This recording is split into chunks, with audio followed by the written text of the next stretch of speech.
It was one of those picture-perfect mornings that made you forget, if only for a moment, how chaotic life could be. The sun peeked just over the rooftops of Maplewood Heights, spilling golden light onto dewy lawns. Birds chirped from elm branches, and a faint breeze rustled the freshly bloomed spring flowers. At 7:30 a.m., most of the neighborhood was still asleep, windows shut tight against the world. But in front of our modest home at the corner of Cedar Lane, something magical was happening. My daughter Emma, just 5 years old, knelt in the driveway, with a box of chalk as colorful as her imagination. Her giggles floated through the crisp air like music. She was drawing hopscotch squares, big crooked ones in blue, yellow, and pink. Every few minutes she'd jump up, tiptoe across the squares, in her sparkly sneakers, then fall back down in a fit of laughter when she missed a step. Her small, high voice rang out with joy as she played, utterly immersed in her little world. I stood a few feet away, drying the hood of my car with an old towel, not really washing it so much as killing time before Grandpa Jim arrived. My father, a retired Army colonel, was making the 3-hour drive from the base to spend the weekend with us. Emma had been counting the days, literally marking them off on a handmade calendar on our fridge. She adored her grandfather. Every bedtime for a week, she'd practiced the military salute he had once taught her, determined to get it just right. From across the street, Mrs. Patterson, our kind elderly neighbor, waved at Emma. Emma waved back with both hands, nearly tipping over. That was her spirit. Unfiltered joy, boundless trust, and an unshakable belief that the world was full of good people. And that's what made what happened next so devastating. It happened at exactly 7:45 a.m., and I'll remember that timestamp for the rest of my life. That's when the quiet was shattered. From the far end of the street I saw her, Karen Whitfield, barreling down the sidewalk on her expensive mountain bike, earbuds in, head tilted downward, staring at her phone as she pedaled like a woman possessed. I could hear the thump of her bass-heavy music even from 20 feet away. She was dressed in high-end athletic wear, all synthetic fibers and faux concern, with her platinum blonde hair tied back in a tight ponytail that bounced with each lurching turn of her pedals. Karen was our neighborhood's self-appointed HOA enforcer, the kind who weaponized community guidelines like they were federal law. In the last 2 years, she'd made our lives miserable. Fined us for leaving a trash bin out 30 minutes past the scheduled pickup. Reported my wife for parking our car 6 inches over our driveway line. But what had stung most was her reaction to Emma's chalk art. She had called it graffiti and demanded we power wash it off because it defaced common visual standards. As Karen rounded the bend near our house, I could see Emma on the driveway, crouched low, chasing a rogue piece of chalk that had rolled toward the sidewalk. She didn't see it coming. None of us did. I saw Karen veer toward her just as Emma stood, up with the chalk clutched in her tiny hand. My heart froze. "Emma, move!" I screamed. Too late. Karen's bike slammed into my daughter with brutal force, launching her small body 3 feet into the air. She twisted mid-flight like a rag doll and landed with a gut-wrenching crunch on the concrete sidewalk. The sound, metal hitting flesh, bones snapping like brittle twigs, will haunt me for the rest of my days. For a few seconds, I couldn't move. The world narrowed to one image. My daughter lying motionless on the sidewalk, blood beginning to pool beneath her scraped knees and elbows. Her left wrist twisted in a way that no wrist should ever bend. Then came the sound that broke the silence. Emma's scream. High-pitched, pain-filled, piercing. The kind of scream that could rip your soul in two. I dropped the towel and ran to her side, my legs barely functioning beneath me. "Emma, baby, I'm here," I whispered, kneeling down and gathering her trembling frame into my arms. Her little face was streaked with tears and dirt, her body shaking uncontrollably. "Daddy, it hurts," she sobbed into my shirt, her voice a mere breath. "I know, sweetheart. I know. I'm going to take care of you. I promise." As I cradled her, trying to remain calm and assess her injuries, Karen was already standing up, brushing dust off her yoga pants. She examined her bike, the handlebars slightly askew, a minor scuff on one side. "You've got to be kidding me," she muttered, eyes narrowing in disgust. "Look what your kid did to my bike." I stared at her, stunned. "What?" "She came out of nowhere," Karen said defensively. "You people need to control your kids. That's going to cost me hundreds in repairs." "You hit her," I shouted, struggling to keep my voice from exploding. "She's 5, and you were looking at your phone?" "She shouldn't have been playing near the sidewalk," Karen snapped, cutting me off. "That's public space. I'll be reporting this to the HOA. In that moment, something inside me cracked. My baby girl was bleeding in my arms, possibly with broken bones, and this woman was worried about her freaking bike. "Get away from us," I growled. "Get away from my daughter." But Karen wasn't done. She pulled out her phone and began snapping pictures of her damaged bike from various angles. "I'm documenting this for insurance," she said coldly. "You're going to pay for this. And I'm calling an emergency HOA meeting about unsupervised children." I could barely believe it. She wasn't even pretending to care. I knew I needed to get Emma to the hospital as fast as possible. Her wrist looked bad, and she was starting to lose consciousness between sobs. I lifted her gently, her small arms wrapping around my neck, her blood soaking into my shirt. As I turned to carry her into the house and call for help, Karen stepped into our path, arms crossed. "We're not done here," she said. "You owe me your insurance information. Don't think you can just walk away from this." I looked her dead in the eyes. "Get out of my way." She didn't move. That's when I heard it. A sound that still gives me chills. A low, rhythmic rumble, like distant thunder rolling closer. I turned my head toward the sound and saw 3 black SUVs with government plates rolling down the street, in tight formation. Behind them came 2 more vehicles, equally imposing, all moving in sync like a convoy on a mission. My heart leapt. Grandpa Jim had arrived, and he hadn't come alone. The SUVs pulled to a halt in front of our house with military precision. The engines stopped in unison. Then, as if choreographed, the doors of each vehicle swung open at the exact same moment. Out stepped 6 men. Older, grizzled, powerful. Their presence sucked the oxygen out of the street. Though none of them wore uniforms, everything about them screamed military. The posture, the focused eyes, the silent communication between them. These weren't just any veterans. These were career warriors. At their center was my father, Colonel James Mitchell. At 68 years old, he still had the bearing of a man who had commanded thousands. His eyes swept the scene like a battlefield. He took in the sight of Emma in my arms, bleeding and pale.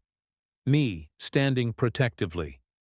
Karen, blocking our path with her entitled posture and scuffed bike. His face went from concern to fury in seconds. "What happened to my granddaughter?" he demanded. His voice wasn't loud, but it carried the kind of authority that made grown men stand at attention. I told him quickly, holding back my anger through clenched teeth. "She was drawing on the driveway. Karen came flying down the sidewalk on her bike, looking at her phone, hit her full on. Now she's more concerned about her bike than Emma." Karen rolled her eyes, clearly not recognizing who she was dealing with. "Listen, whoever you are, this is a private neighborhood matter. Your granddaughter shouldn't have been playing in a shared space. I make the rules here." My father raised an eyebrow, saying nothing. Behind him, his old unit members shifted, slightly, their expressions unreadable. Master Sergeant Rodriguez stepped forward slightly, arms crossed. He was easily 6'4", built like a tank, with tattoos peeking from under his sleeves. Captain Thompson, my father's former aide who now worked in Pentagon intelligence, pulled out his phone. Within seconds, he was scrolling through Karen's full public record. "Karen Elizabeth Whitfield," Thompson said aloud. age 47, currently under investigation by the State Oversight Committee for misuse of HOA funds. Karen's face went white. "How do you know that?" she stammered.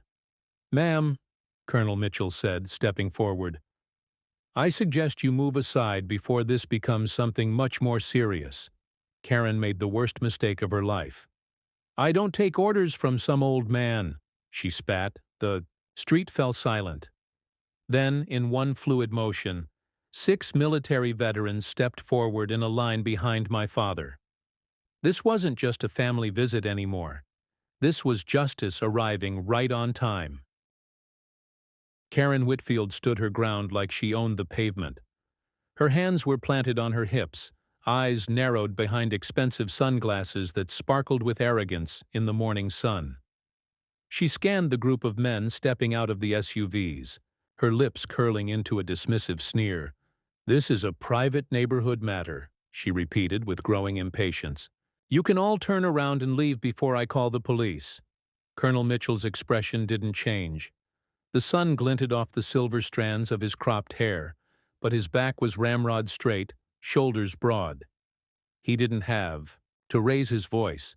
His presence alone was commanding. "You just injured my granddaughter, ma'am," he said calmly. Karen laughed, an ugly clipped sound. "Your granddaughter was playing in a common area. She came out of nowhere and caused me to crash. I could have been seriously injured. Your family needs to take responsibility, and I'm not leaving without your insurance details." She turned to me, phone already recording. "You'll be hearing from my lawyer. I want compensation for my bike, and for the emotional distress this entire incident has caused." I took a deep breath, trying to keep from exploding. Emma whimpered in my arms, her small body trembling, and the sight of her bruised, dirt-covered face reignited every protective instinct I had. But before I could speak, my father stepped forward. "Ma'am," he said evenly, "you are speaking to the wrong people in the wrong tone. This isn't about your bike. This is about a 5-year-old child lying injured in her father's arms while you take selfies with your scratched bicycle." Karen rolled her eyes. "Oh, please, don't try and guilt-trip me with your grandpa act. I'm documenting this incident for insurance and HOA records. There are rules in this community, and children playing unsupervised near the street is a violation." One of the military men, Master Sergeant Rodriguez, chuckled quietly. "You really don't know who you're talking to, do you?" Karen's gaze shifted from face to face, confused but still clinging to the illusion of control. "I don't care who he is. This is my neighborhood, and I'm within my rights to report violations and seek damages." Captain Thompson tapped his phone, smirking. "She still doesn't get it." Captain Thompson had been unusually quiet up until now, but that wasn't unusual for him. He was always the one gathering intelligence, working in the background. He stepped forward now, phone in hand, the screen already lit with a profile report that looked government-issued. "Karen Elizabeth Whitfield," he began, his voice crisp and clear. "Age 47. Married to Robert Whitfield, an insurance salesman. Currently residing at 163 Maplewood Circle. Moved here 3 years ago, after a series of neighbor disputes at your previous residence in Summit Glen." Karen's mouth opened, but no sound came out. "You were involved in 12 formal complaints filed against neighbors over 5 years. 2 restraining orders filed, one for trespassing, another for harassment. One of those neighbors was an elderly widow you accused of threatening your dog because she asked you to turn your music down during a prayer group." "How do you know all this?"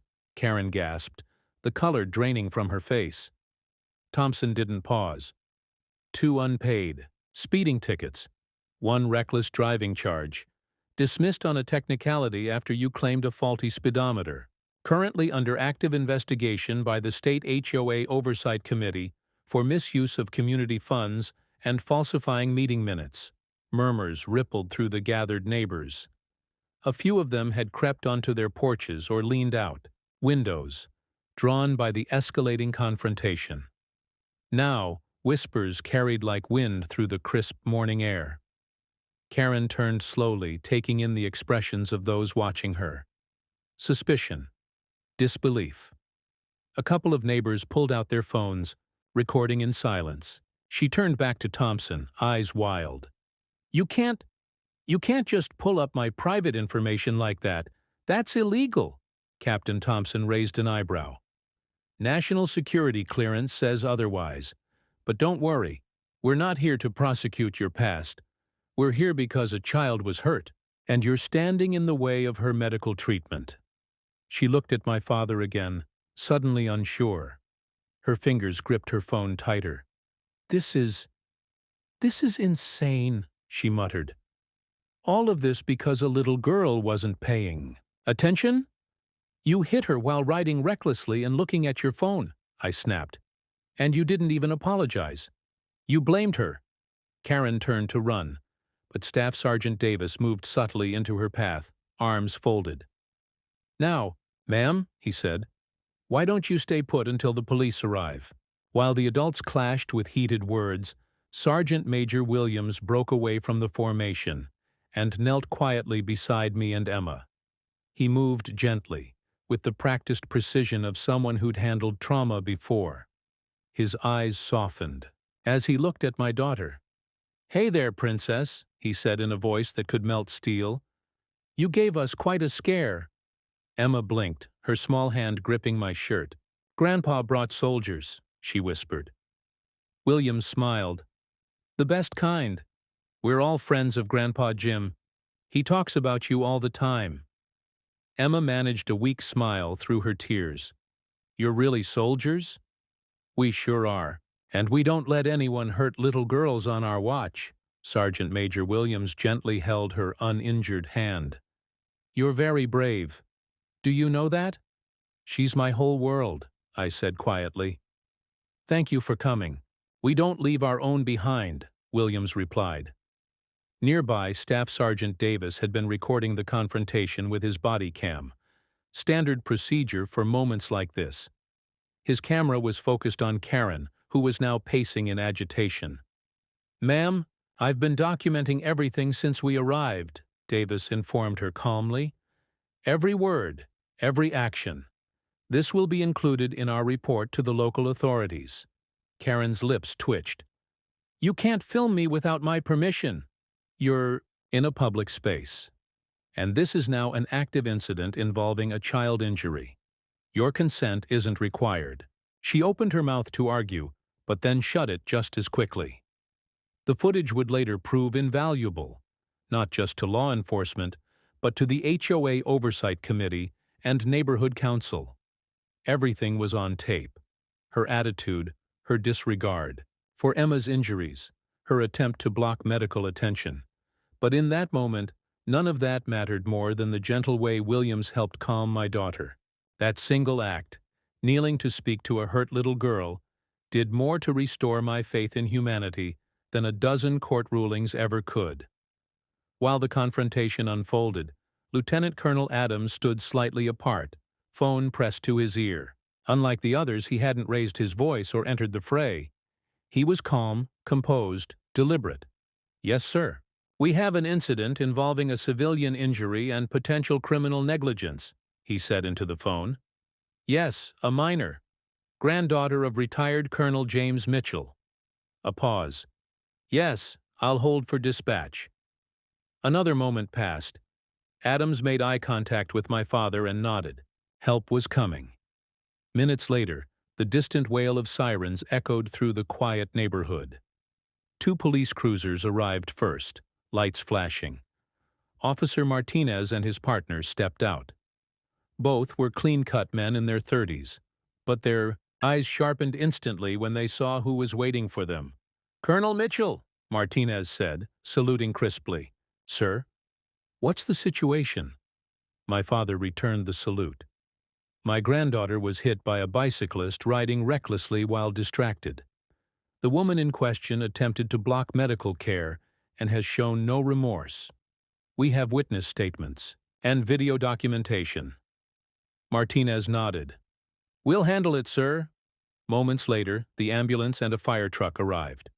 One of the paramedics was a tall man with a tattoo of an eagle on his forearm, clearly former military. He took one look at Emma and motioned for the gurney.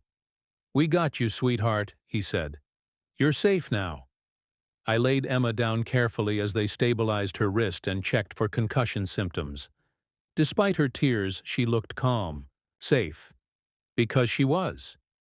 While the professionals tended to Emma, Officer Martinez turned to the growing crowd of neighbors. "Did anyone witness the collision?" he asked. Hands went up. Mrs. Patterson, the grandmotherly woman across the street, stepped forward. "I saw the whole thing from my front window," she said. "That woman was going too fast and had her head down. I think she was looking at her phone. She never even slowed down," added Mr. Chin, my neighbor to the left. "And when she hit the little girl, she didn't check if she was okay. She just started yelling about her bike," another voice joined. "She's been harassing that family for months," said a man from down the street. "Filing complaints over sidewalk chalk, parking, noise, everything." Mrs. Patterson pulled out her phone and held it up. "My doorbell cam caught the whole thing," she said. "Would you like to see?" Officer Martinez took the phone and watched the footage. His eyes narrowed. "This is exactly what we need." "Thank you, ma'am." The tide had turned. Karen had come that morning believing she was untouchable, that her HOA title gave her power, authority, and immunity. But she hadn't counted on the weight of truth, on the strength of a community united by shared frustration, on the presence of a decorated military unit that had faced far worse than an entitled suburban bully. And most of all, she hadn't counted on Emma, small, bright, kind-hearted Emma, becoming the catalyst for change. As the crowd thickened and the flashing red and blue lights painted the street in pulsating color, a dark silver SUV rolled up and parked near the growing circle of neighbors. Out stepped the remaining members of the Glenwood Estates HOA board: President Mark Jeffers, Vice President Allison Fry, and Treasurer Henry Mullins. They walked up stiffly, clearly not expecting the chaos that met them. Their crisp polo shirts bore the HOA's emblem, a tree surrounded by stars, which now felt embarrassingly out of place among the gathered soldiers, paramedics, and police officers. Jeffers, a thin man with overly groomed hair and an air of forced authority, raised his hands. "Everyone, please, let's bring the temperature down. This appears to be an unfortunate misunderstanding involving a regrettable accident." Colonel Mitchell turned slowly, his military posture unmoving. "Are you the ones in charge of this neighborhood's leadership?" Jeffers straightened. "Yes, we represent the board, and I'm sure we can resolve this without involving outside." "This isn't a negotiation," the colonel cut in, voice calm but deadly precise. "Your board member struck a child, failed to render aid, and attempted to obstruct medical attention. The matter is well beyond your jurisdiction now." Vice President Fry stepped forward nervously. "Karen is very passionate about community safety. She's helped keep the neighborhood orderly for years." "Orderly?" one of the neighbors muttered with a laugh. "More like hostile." Jeffers gave her a sharp look before turning back to the colonel. "We believe this entire situation could have been handled internally." Mitchell took one step closer. "You're out of your depth. This isn't a lawn gnome dispute. This is a criminal investigation. Step aside before you embarrass yourselves further."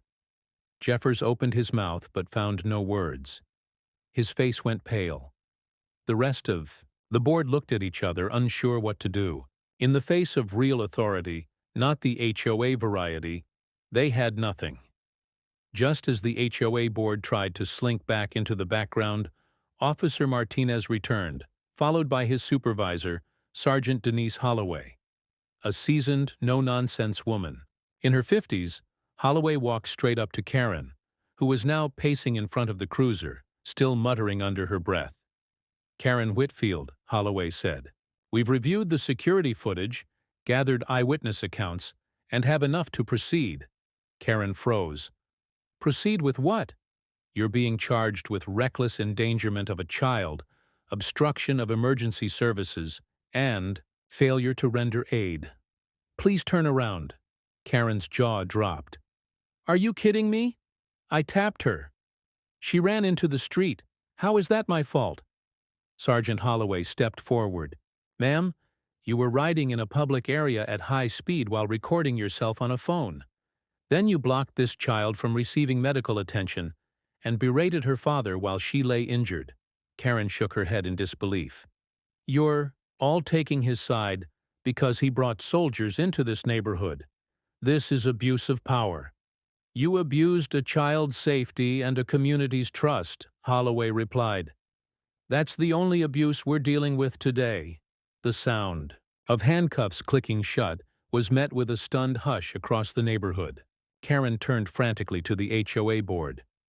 Do something. Mark, Allison. Tell them I have immunity. I'm the compliance officer. But they all looked away. Martinez gently guided her to the back of the cruiser. You have the right to remain silent, he began, and Karen finally did. Silent, furious, and utterly stunned as she was lowered into the back seat of the police car. As the situation de-escalated and the cruiser pulled away, the ambulance prepared to depart with Emma inside. She was stable, the EMTs said, but needed scans and a full medical check. They encouraged one family member to ride with her. I'll go, my father said softly. You stay here, son. There are things still left to finish. He climbed into the back of the ambulance, holding Emma's tiny hand as the doors closed behind him. I saw my daughter's brave face through the window as the siren started up. As the ambulance drove away, the atmosphere among the neighbors shifted palpably. Conversations sprang up, whispers turning into sharp comments, questions into open accusations. All this time we've been afraid to speak up, said Mrs. Patterson, shaking her head. And look where it got us. Did you see how they tried to cover it up? Added Mr. Chin. The HOA board just showed up to downplay everything like it was routine. I'm done with them, someone else called out. This is the last straw. And just like that, the control the HOA had held over the neighborhood, through intimidation, constant citations, and whispered threats, began to unravel. Neighbors, who had never spoken more than a hello, were now exchanging numbers, talking about petitions, recounting their experiences with Karen and the board. It felt like a curtain had lifted. As the neighborhood buzzed with conversation, Captain Thompson stepped onto the front lawn and cleared his throat. His military presence was undeniable. He didn't need a megaphone to command attention. Folks, he said, what happened today wasn't an isolated event. It was the result of unchecked power used irresponsibly. And from what I'm hearing, it's not the first time. Heads nodded. I'm not just a soldier, he continued. I'm also a consultant for veterans navigating civil disputes, and I've worked with legal teams who specialize in community law and HOA reform. If you're ready to take action, we can help you organize the steps. How do we get rid of the board? Someone asked loudly. There's a legal process, Thompson replied. You'll need to gather signatures for a recall vote, petition, for a special meeting, and document every abuse of authority. We can help you with templates and coordination. Mrs. Patterson stepped forward. I'll host the first meeting at my house. So will I, said Mr. Chin. It's time. Within minutes, the energy of the neighborhood had transformed. Captain Thompson and Master Sergeant Rodriguez passed out cards with QR codes linking to free legal resources. A private group chat was created to coordinate efforts, and neighbors volunteered to canvass the streets. The HOA board, watching from a distance, looked like fish out of water, gasping for control in a tide that was quickly drowning them. That evening, the sun dipped. Below the trees, casting a golden light over Glenwood Estates. For the first time in weeks, the air felt lighter. Hopeful. A black SUV pulled into the driveway, and the back door opened. My father stepped out, followed by a smiling Emma with her arm in a pink cast covered in signatures from the EMTs and nurses. "Daddy," she called, running to me with the other arm extended. I dropped to my knees and caught her, holding her like I'd never let go again. "You're home," I whispered into her hair. "You're safe." She nodded. "Grandpa says the mean lady went to jail." "She did," I said. "Because you were brave. And because a lot of people stood up for what's right." My father joined us, placing a strong hand on my shoulder. "She's going to be fine. The doctors say she's lucky. No concussion, just a broken wrist and some bruises." "And what about you?" I asked. He looked out at the neighborhood, where porch lights glowed and neighbors gathered in small groups, still buzzing about the day's events. "I think I've got work to do," he said. "Work? I'm not done fighting," he said with a smile. "Not until this community is safe, not just from people like Karen, but from the silence that lets people like her thrive." He looked down at Emma, then back at me. "She's got a future. Here," he said. "And I'll be damned if I let anyone take that from her again."